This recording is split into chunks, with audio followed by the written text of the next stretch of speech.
तो hello friends, मैं आदर्श एक बार फिर से स्वागत करता हूं आप सभी का आपके अपने YouTube channel learn and analysis पर। जैसा कि आप सभी जानते हैं कि पिछले कुछ दिनों से हमने आप सभी के लिए एसएससी क्विक रिवीजन के नाम से एक सीरीज स्टार्ट की है, जिसका ये 11वां पार्ट है।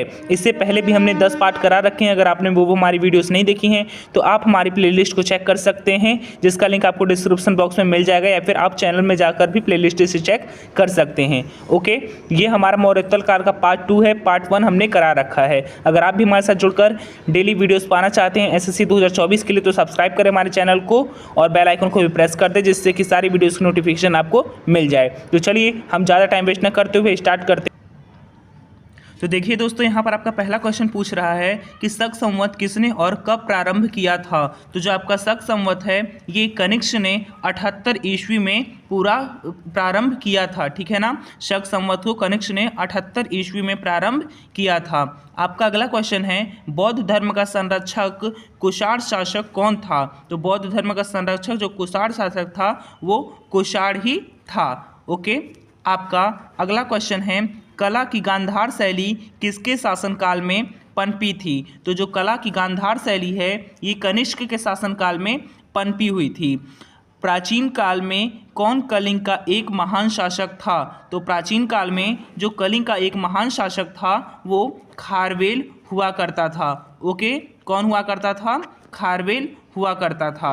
आपका पांचवा क्वेश्चन है राजा खारवेल किस चेदी वंश के महान शासक थे। तो जो राजा खारवेल थे ये कलिंग चेदी वंश के महान शासक हुआ करते थे। सिक्स्थ क्वेश्चन है कलिंग शासक खारवेल ने किससे संरक्षण दिया था। तो जो कलिंग शासक खारवेल था इसने जैन धर्म को संरक्षण दिया था। किसे दिया था? जैन धर्म को संरक्षण दिया था। चलते हैं अपने सातवें क्वेश्चन पर, और आपका सातवां क्वेश्चन है सातवाहन का सबसे बड़ा शासक कौन था। तो जो सातवाहन वंश है उसका सबसे बड़ा शासक यानी कि महान शासक गौतमीपुत्र सतकर्णी हुआ करता था। दोस्तों, अगर आपको इस वीडियो की पीडीएफ चाहिए तो आप हमारे टेलीग्राम चैनल या फिर व्हाट्सएप चैनल पर जुड़ सकते हैं, जिसका लिंक मैंने डिस्क्रिप्शन बॉक्स में दे रखा है।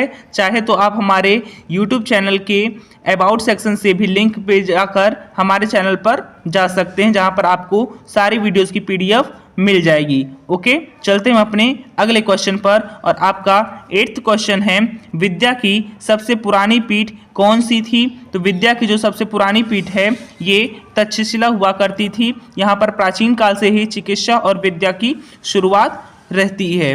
आपका 9th नंबर का क्वेश्चन है सांची के बौद्ध स्मारक कहाँ स्थित हैं। तो जो सांची के बौद्ध स्मारक है ये मध्य प्रदेश में स्थित हैं। मध्य प्रदेश में ही भारत में सबसे ज़्यादा राष्ट्रीय उद्यान भी पाए जाते हैं।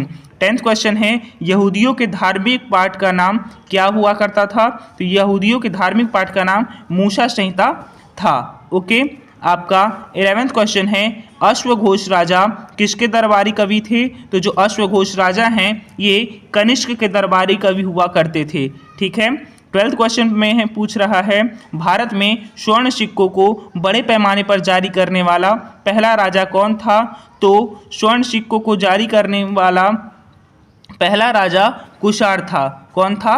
कुषाण था। ओके, आपका 13th नंबर का क्वेश्चन है प्राचीन काल में चिकित्सा के क्षेत्र में किसका महत्वपूर्ण योगदान था। तो प्राचीन काल में चिकित्सा के क्षेत्र में चरक जो हैं उनका महत्वपूर्ण योगदान था। 14th क्वेश्चन है बुद्ध की जीवनी बुद्ध चरित की रचना करने वाले कवि अश्वघोष किस शासक के दरबार में रहते थे। तो ये कनिष्क के दरबार में रहते थे।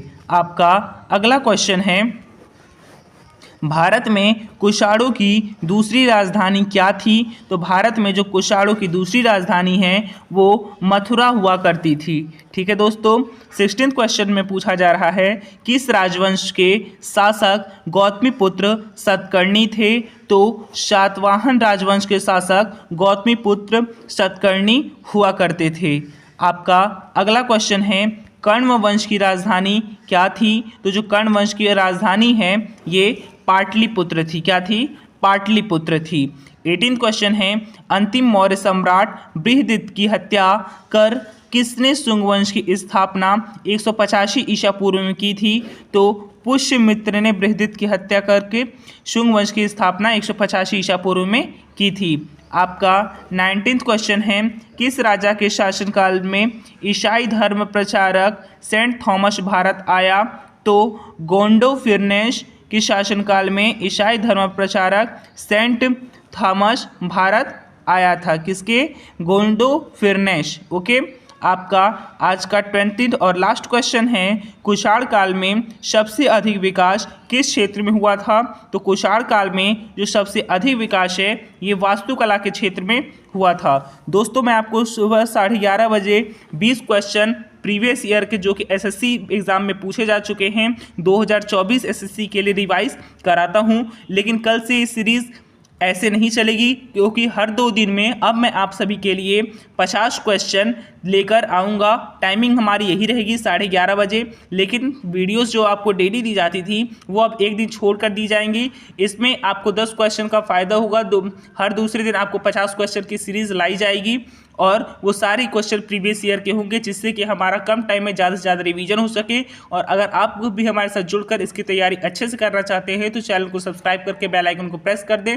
और सारी वीडियोस PDF पाने के लिए सारी वीडियोस की आप हमारे टेलीग्राम चैनल या फिर व्हाट्सएप चैनल से भी जुड़ सकते हैं, जिसके लिंक आपको डिस्क्रिप्शन बॉक्स में मिल जाएगी। आप चाहें तो हमसे इंस्टाग्राम पे भी ज्वाइन हो सकते हैं, उसके लिंक भी आपको डिस्क्रिप्शन बॉक्स में मिल जाएगी। ओके, हम कल फिर मिलेंगे, तब तक के लिए धन्यवाद।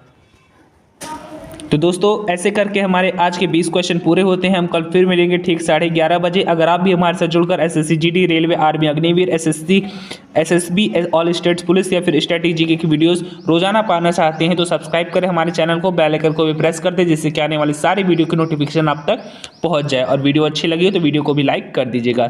धन्यवाद।